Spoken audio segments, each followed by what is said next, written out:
nutritionist and dietitian. He holds a postgraduate diploma in health planning and management and a master's degree in public health from the prestigious Boston University, USA. A certificate in infant and young child feeding from Cornell University, USA, and in leadership in nutrition alumni. She served senior orphan and vulnerable advisor. She served as a senior orphan and vulnerable advisor with USAID projects. And because of her exemplary conduct and commitment to the welfare of orphans and vulnerable children, she was nominated to serve as board member in the Sokoto State Universal Basic Education Board to provide in-depth technical expertise and support for the Orphan and Vulnerable Children program. She was the head of the SON Zone Secretarial Staff, coordinating the Zone Network meeting. Excellent reporting will result in the pool fund for Zone activity and setting up of the academia and research network. She also served as the nutrition specialist for her RIM projects and as the head of infant and young child feeding branch in the Federal Ministry of Health until her retirement. Rakiya Idris is a master trainer in MIYCN, Imam, Food Security and Nutrition Emergency, as well as infant and young child feeding in emergency. She has also done consultancy work for Elinkena International, advancing nutrition projects on capacity building of CSOs in nutrition intervention, and for USAID Learn to Read projects on anthropometric measurement. She is very passionate and committed to working towards alleviating the scourge of malnutrition in our women and children. Rakiya Idris likes to dance, to read novel, and to travel. Ladies and gentlemen, join me to welcome Rakiya Idris as he makes a presentation. Thank you, Mr. Oloyede, for that citation. And thank you all for that clap. At least that has motivated me to do well in this presentation. I would like to stand on existing protocol that Dr. Oyedide and the chairman has established and speak on the role of LGA in enhancing MIYCN and multiple micronutrient supplements. I'm going to take you through the introduction and what we have as local government and what is PHC centers, what do they do, and also introduce you to multiple micronutrient supplements. We all have been talking about this MMS since yesterday, and I'm not going to say much in this, just give you some highlights and the benefits of MMS, because this will lead to the reason why the LGA needs to provide uptake, provide services, provide the funding for uptake of MMS and MIYCN. And also I'm going to talk about the factors for successful implementation of MMS, funding and the funding options. What are the various funding options we have? And also, once we are taking up a project, we also know we have some barriers, the challenges and the recommendations. And then I'll give you about 2 case studies on how other countries such as Kenya and Bangladesh have been able to fast-track the process of MIYCN and MMS, and conclude from there. Thank you. And now in the introduction, as we all know, malnutrition has been identified as one of the greatest obstacles to development. The proportion of individuals and households that are both malnourished and food insecure has increased in Nigeria, with children, women, and adolescent girls being the most affected. This is what we all know. This is why we are here, because we need to provide solution for some of these challenges. Optimal nutrition is key to the health and well-being of women and children. Therefore, when we deliver the core package of proven high-impact nutrition-specific intervention at health facilities and community levels, it will ensure high coverage and optimal nutrition for women during adolescence, pregnancy, lactation, and of children during their growth and development in the first 1,000 days of life. When we talk about 1,000 days of life, especially those of us that are new, this means that it's from conception to when the child is 2 years old. Now, the idea behind the creation of local government is to bring governance closer to the people in the provision of basic healthcare infrastructure and amenities of life at the grassroots level. The federal government has made efforts to decentralize healthcare system to take care of the preventive and curative aspect of healthcare challenges, particularly at the local government level, down to the communities. Its proximity to the community make it very suitable to provide certain responsibility for more efficient services. We need the local government structures, we need the BHC, so that we are able to provide quality and efficient services for the community. This gave rise to the establishment of the primary healthcare centers to ensure that healthcare delivery is stepped down to the rural communities at the grassroots. Because health is still on the concurrent list in our constitution, the LGA has the statutory right to ensure that the lowest level of healthcare is made functional. One of the major functions of local government is the execution and maintenance of primary health care in order to improve the health conditions of the people. This we all know. Therefore, primary health care centers are designed in a manner to improve the health of citizens so as to achieve optimal well-being of the citizens within the community it operates on. It is known fact that health education, adequate nutrition and sanitation are an element of primary health care. These are very important determinants of the Human Development Index. When we talk about Human Development Index, we are talking about adequate nutrition, adequate sanitation, and health education and nutrition. Now, the LGA are expected to ensure that the provision, including funding to implement the minimum nutrition service package. The National Primary Healthcare Development Agency have developed the minimum service package at the PSC level, and also in that we have the minimum nutrition service package, and it's left for LGAs to take up this nutrition package and run with it in an effort to provide services for the community in terms of MIYCN and MMS. And it's expected to prioritize, among others, the following. These are some of the high impact, which have been proven to be high impact nutrition interventions. The first one is the promotion of exclusive breastfeeding and complementary feeding, routine growth monitoring and promotion, nutrition counseling on MIYCN. We have done a lot of that during the training we had recently at the national level and the state level. Most of the program managers at the state levels were trained on MIYCN. Emphasis were made on counseling, because counseling is the bedrock for MIYCN and even for all health intervention. Without effective counseling, then you might not be able to get these citizens or the community to take charge of, to take interest in MIYCN and MMS interventions.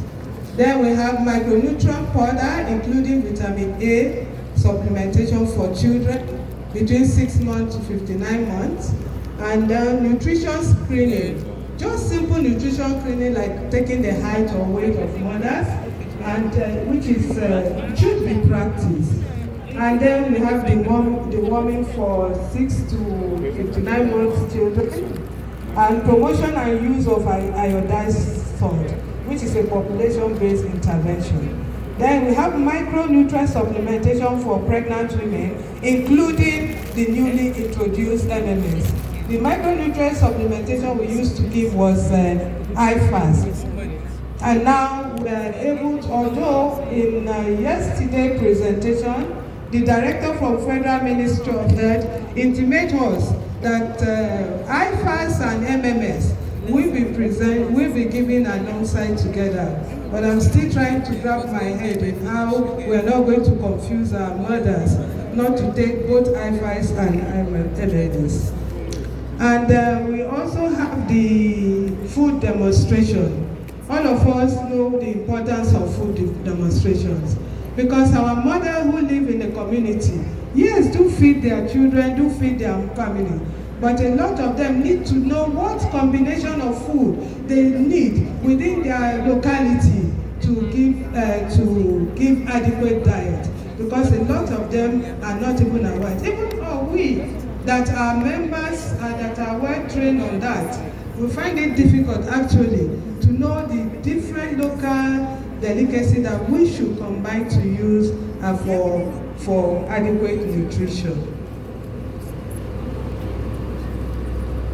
Now, we have the strategic priorities for MIYCN and MMS uptake. The Federal Ministry of Health has reviewed the MIYCN strategy, and some of the strategies that have been embedded in the MIYCN strategy include and this can also be used in rolling out and sustaining MMS. One of them is supportive environment for MIYCN and MMS, and this includes advocacy for resource mobilization, improved budget allocation, and fund release and exploration of funding options. In my next presentation, I'm going to talk about the different funding options that are available. And yesterday, Mrs Rakiya, who has been in this business for so long, told us of how to carry out effective advocacy, which will be effective for children, for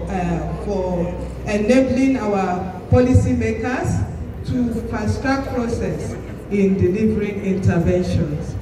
And then we have advocacy for adaptation and implementation of various nutrition policies and guidelines, including the NAFDAC National Regulation of Monitoring, marketing of infant and young food and other designated products.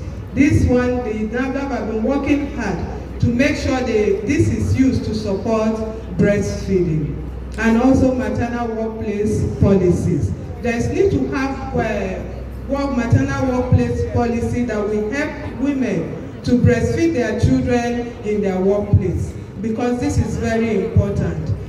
Some organizations have been able to do that.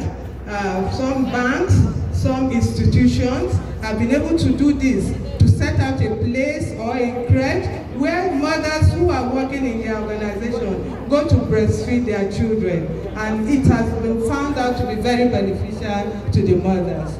And the second one is the coverage of high-impact MIYCN intervention. We all know this, which is MIYCN, complementary feeding, and baby-friendly community initiative. In the baby-friendly initiative, we have three components. The one that deals with the health facility, the one that deals with the community, and the one that deals with the workplace. So what we are interested in the local government level is the one that deals with the community, baby-friendly initiative community. And of course, supportive monitoring and evaluation, partnership coordination, and defining roles and responsibilities of each entity.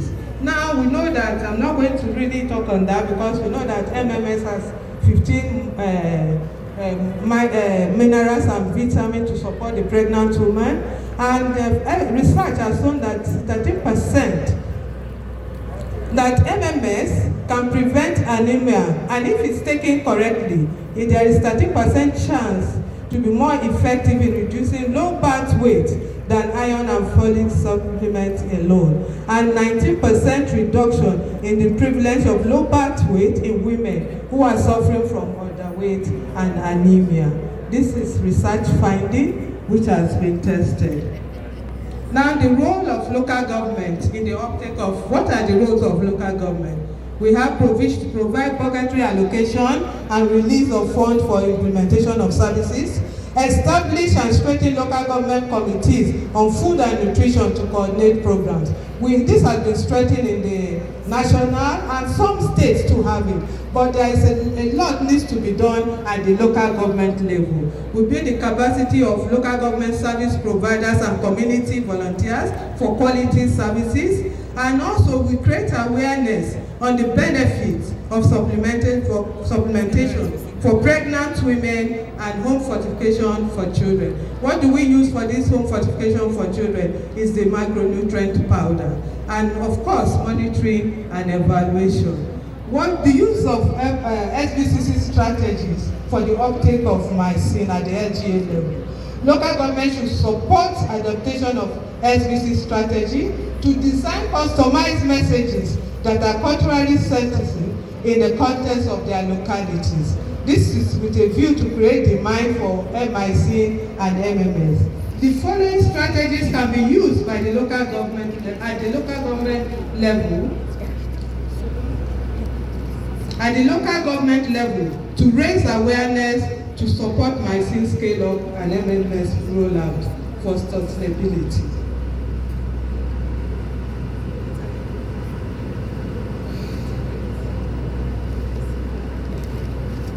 What's happening? It's not changing. Sorry for that break. It has stopped working. Okay, so what are the strategies for MIYCN and uptake at by the local government? Understanding the context of the community, what the community like, what are the issues that are within the community, identify the desired behavior, prioritize the issues and the desired behavior, and identify the enablers and barriers. Dr. Leyede has talked a little about that when he was presenting what Alive and Thrive have been doing. And then identifying funding mechanism and opportunities, development of key messages, and identification of approaches and tools in order to pass on these key messages. Hello, what's wrong? ICT, the next presentation.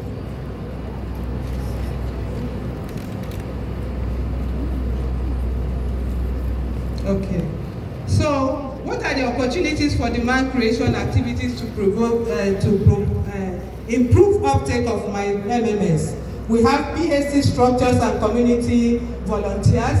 These are some of the structures that are in place. We have the use of social media platforms, work development committees, delivery platforms such as mobile and fixed system, national campaigns like the World Breastfeeding Week, like the maternal and infant, maternal newborn and child health week. And also we can conduct outreach and also special activities such as in naming ceremonies, in weddings, where we can pass out these our messages on MMS and even distribute them. Then we have a common result framework. This common result framework are the MIYCN policies, the MIYCN strategy, which everyone, both partners and organizations, are expected to work with that policy and strategy and the implementation plan in order to provide services for the community. And what are the potential barriers in providing these services? We have gaps in understanding the gravity of suboptimal intake of MIYCN services. If there is gap, then in understanding, you know that no mothers will not take up the services. And low level of engagement of LGA structures in policy advocacy to scale up MIYCN services. And barriers for accessibilities and delay in the first visit of for ANC. Yesterday we were told that the first visit for woman who is having a baby for the first time is 12 weeks, while the woman who has already had children is 16 weeks. But most time, women do not really go for this, especially at the community level, except when they are about to deliver or when they have complications before they are able to go to the health facilities. And we have low level of health workers' capacity at the facility level to provide quality MIYCN services. this is why the Federal Ministry of Health has taken up upon itself to train service providers in the provision of MIYCN services in a bid to scale up this intervention because of the low indices that have always been with us over time. Then low level of budget allocation for nutrition implementation, especially MIYCN services. This is always our bane. I hope that with the local government autonomy, this will improve. Then we have the social cultural norms around MIYCN and the perceived lack of value of nutrition services by women, families, health workers, and policy makers. If they perceive they don't have value, then they will not take up these services. And it's important to address this barrier. That is why I brought them out here so that we can know some of these barriers that will mitigate against the provision of MIYCN and MMS. And then what is the major challenge? We have different types of challenge in provision of MMS and MIYCN services. But one major challenge is the that we have always encountered is the manipulation and abuse of the state and local government joint account by state government. And this has negated the efforts of local government towards addressing health concerns of the people at the grassroots level. So this is a major challenge we have. We have others like lack of commitment by the policymakers, but this, once we have advocacy and we're able to convince them, we can do that. But if we don't have the funds to carry out the activities, then there's nothing we can do. Okay, now we have funding options to deliver MIYCN. Some of these funding options are at the local government level. We have some of them at the national and the state, but this needs to be strengthened at the local government level. We have annual budgetary allocation, the use of UNICEF Nutrition Fund with local government is being done at the state level, funding access through the basic healthcare fund package, and also MMS included in the drug reform revolving fund. And also as part of health insurance. We need to include MMS as part of health insurance so that every woman can get access to it, not just the pregnant woman, because it's also beneficial. And with private partnership with philanthropist community group, adopt a PAC initiative where MIYCN and MSS interventions are prioritized, and basket funding for all PAC activities. Now let's talk about the case study I talked about. We have this impact of mother-to-mother support groups on maternal, infant, and young child nutrition care practice in 2 districts in Northeastern. Hello? IT. Can you help out? Is the laptop? Okay. The next one. Okay, case study. Fine. Okay, then you have the case study on the part of mother-to-mother support groups of maternal, infant, and young child nutrition in 2 districts in southeastern Kenya. What they do is that the maternal, infant, and young child was launched in this district in January 2012, following the recommendation of its knowledge, practice, and coverage survey report. And one of the cases identified was poor infant feeding, resulting from poor knowledge and cultural barrier. The program, they now set up a MIYCN program which promoted appropriate feeding practice for pregnant and lactating women and infant and young child nutrition, trained health workers, promotion of baby-friendly community initiative using mother-to-mother support group, as well as to promote, using this group to promote uptake of high-impact nutrition intervention in the community. 48 mother-to-mother support groups were formed and trained on sanitation, kitchen hygiene, poultry keeping, and income generating activities, and also to promote MIYCN and practice in the community. The MIYCN indicator, when the second survey took place in 2013, we found out that there is remarkable improvement in the MIYCN indicators. Therefore, strengthening care support groups at the local government level and is an important entry to improve knowledge to address macronutrient deficiency and malnutrition at community level. Even some mother, because of the support, mother-to-mother support group practice, the top promotion they had, some of them used to give birth with traditional birth attendant. But because of their the training they've had, because of the counseling they've had, most of them now prefer to take to go to health facility and get skilled birth attendant. So the marked improvement in the performance of MIYCN indicators between July 2011 and February, within the span of 3 years, can be partly attributed to the MIYCN program that was established in 2012. Then the second case study is creating an enabling policy environment from MMS, lessons from Bangladesh. This case study explores the use of processes, key actors behind the successful integration of multiple micronutrient supplements for pregnant women into Bangladesh public health strategy and policies. The key factors in the success include leveraging evidence-based recommendation, collaboration platform, global guidance from WHO, lessons from past experience, and empowering advocates to go out to advocate and create awareness for MMS. Now, the recommendation. Some of the recommendations are to create demand by raising awareness for high impact and proven MIYCN intervention, advocate for uptake of community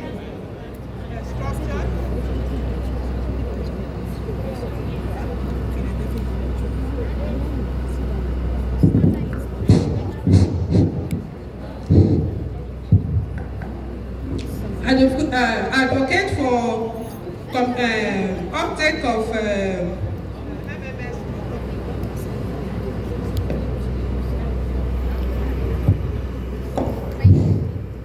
advocate for MMS through community structures and domestication and implementation of national MIYCN strategy and MNDC guidelines.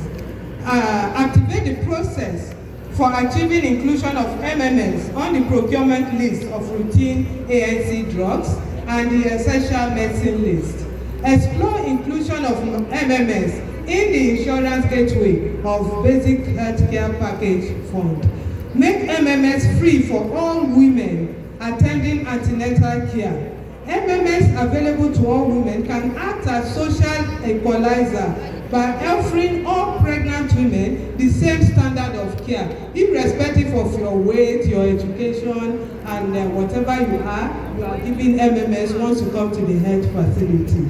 And 5, to support the effort aimed at producing MMS locally to enhance affordability, program ownership, local economics, and local production can also eliminate bottleneck in importation. We have always had problems, especially when we are procuring RTF in those days. When we were not producing it, we could find out that importation has created a bottleneck in receiving these commodities.